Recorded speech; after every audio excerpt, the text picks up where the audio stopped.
any foreign national that's seeking to come to Hong Kong to establish or join in a business needs to make an application to the Hong Kong Immigration Department for a business investment visa.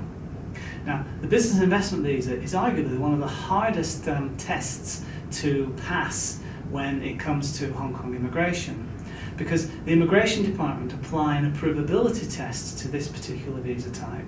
which means that you, as a foreign national wishing to live in Hong Kong to carry on that business, need to be able to demonstrate to the Immigration Department's satisfaction that you can make a substantial contribution to the economy of Hong Kong.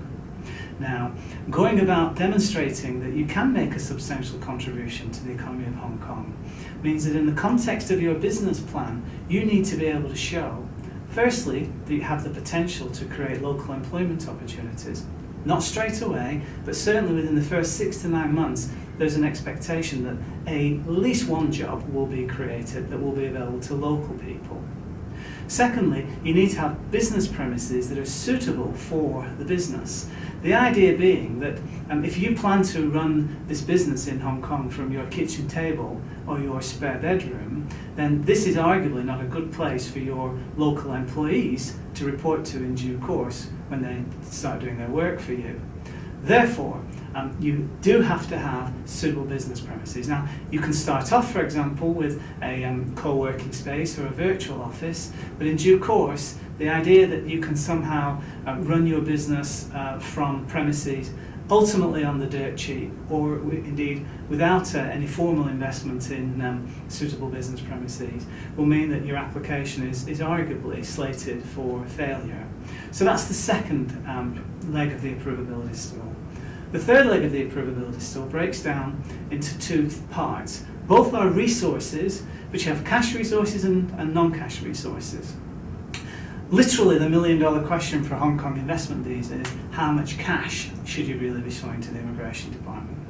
Well, of course, it really does depend on all the contingencies of your business plan. But in my experience, if you have between $500,000 and $1 million Hong Kong dollars available to the business, and that's important, available to the business, because you don't actually have to put it all into the company, you at least need to be able to show the Immigration Department that you've got the funding to be able to support the business. And at least in terms of the Hong Kong company bank account that you're going to put money into to show to the Immigration Department that you can fund your operational activities, you're expected to demonstrate potentially about 6 months worth of cash flow.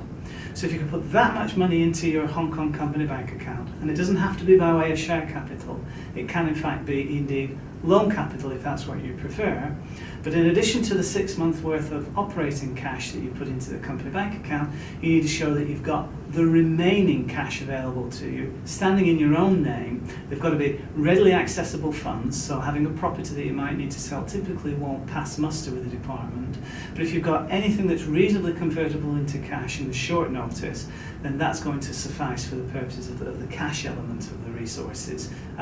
limb of the approvability test. But on the other hand, the other resources, the non-cash resources the department are looking for, are principally all the kinds of things that you have in play that are driving you to make the decision to invest in the Hong Kong business in the first place. In this regard, it can be, for example, a working prototype, it could be some sort of intellectual property that's proven to be successful once deployed overseas, and if you bring it to Hong Kong and deploy it here, you can argue that you stand a good chance of meeting the same kind of success that you met previously, or it met previously overseas. If you've got confirmed clients, if you've got confirmed business, if you've got revenues that have been generated already, all of these things go together to make up the third leg of the approvability stool, and that is that you can show that you've got the resources to allow you to go on to make a substantial contribution to the economy of Hong Kong. So if you've got all of those three things present and you submit an application to the Immigration Department, you'll find that the 4 to 6 months that it takes for the Immigration Department to consider your application and then give you the result on it affords you the time that you need to be able to create the new facts on the ground and be able to demonstrate that by the time the Immigration Department are ready to finalise your application, you are indeed making a substantial contribution to the economy of Hong Kong. Now, one final point which raises its head all the time in relation to investment visas is what I've called the catch-22, which is you come to Hong Kong as a visitor, you haven't got the permissions to join in this business, you make an application to the Immigration Department and you find that the Immigration Department are asking for things that suggest that you've already joined in this business, that you are in fact creating those new facts on the ground that the Immigration Department need to be able to be satisfied that you are able of actually making that substantial contribution to the economy of Hong Kong. So this is the catch-22. How can you on the one hand fulfill the requirements of the Immigration Department to show you can make a substantial contribution to the economy of Hong Kong, and how can you dovetail that into the reality on the other hand that you don't actually have the immigration status to be able to do that?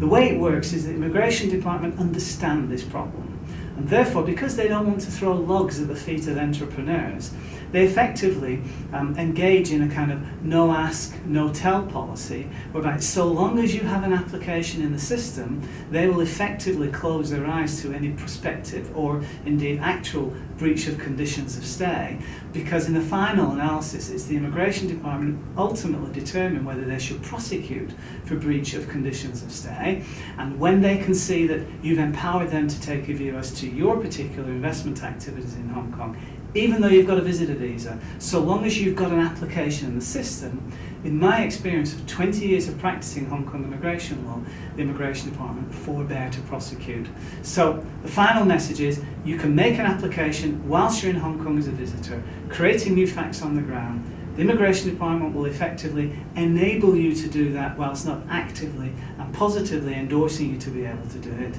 But once they've gone through the process of assessing your entire application and seeing the progress that you've made over the course of the 4 to 5 to 6 months that it takes for them to finalise the application, you'll get the approval that you're looking for. Finally,